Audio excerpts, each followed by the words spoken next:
आज की कहानी है रात की दस्तक। लेकिन कहानी सुनने से पहले चैनल को सब्सक्राइब करें और बेल आइकन को टच करने तक ही आने वाली वीडियोस आप तक पहुंची। उन्वान, रात की दस्तक। ये एक सर्द और तारीख रात थी। हवा में अजीब सी वहशत थी और चंद बादलों के पीछे छुपने की कोशिश कर रहा था। गांव के बाहर एक छोटा सा मकान था जहां आरिफ अकेला रहता था। ये मकान काफी पुराना था और लोगों का कहना था कि ये मनहूस है, लेकिन आरिफ को उन बातों पर यकीन नहीं था। आरिफ शाम का खाना खाकर जल्दी सो गया। कमरे में हल्की सी रोशनी जल रही थी और बाहर हवाएं जोर जोर से चल रही थीं। रात के तकरीबन 12 बजे आरिफ की आंखें एक अजीब सी आवाज से खुली। ऐसा महसूस हो रहा था जैसे कोई दरवाजे पर हल्की सी दस्तक दे रहा हो। शायद कोई आवारा जानवर होगा। आरिफ ने खुद को तसल्ली दी और दोबारा सोने की कोशिश की, मगर दस्तक बढ़ती गई। अब की बार वो आवाज वाज़ेह थी। आरिफ का दिल तेजी से धड़कने लगा। वो उठकर दरवाजे के करीब आया और झांकने की कोशिश की, लेकिन बाहर अंधेरा ही अंधेरा था। दस्तक अब बंद हो चुकी थी, लेकिन हवा में एक अजीब सी खामोशी छा गई थी। कुछ देर बाद जब आरिफ वापस अपने बिस्तर पर लेटने लगा तो दरवाजा जोर से खुलने की आवाज आई। आरिफ का जिस्म लरज़ गया, लेकिन उसने हिम्मत करके दरवाजे की तरफ देखा।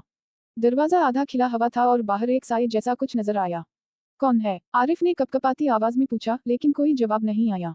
अचानक कमरे में सर्द हवा का झोंका आया और साथ ही एक खौफनाक सी सरगोशी सुनाई दी, मैं वापस आ गया हूँ।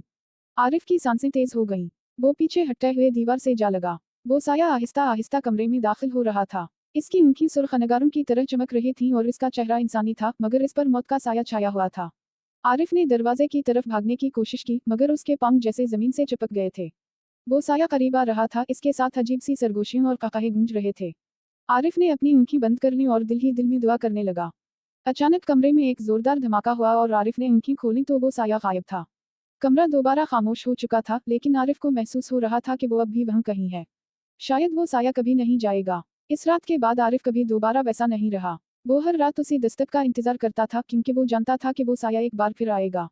आरिफ के अंदर एक खौफनाक तब्दीली आ गई थी। वो अब एक आम इंसान नहीं रहा था।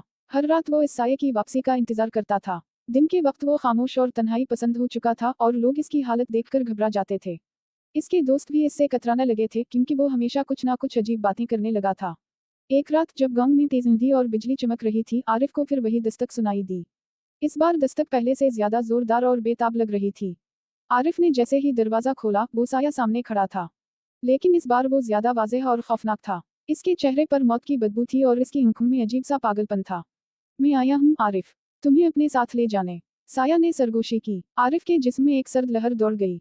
वो जानता था कि अब बचने का कोई रास्ता नहीं। साया आहिस्ता आहिस्ता उसकी तरफ बढ़ा और आरिफ को यूं महसूस होने लगा कि जैसे उसके जिस्म से जान निकल रही हो। वो साया जैसे इसकी रूह को अपनी तरफ खींच रहा था।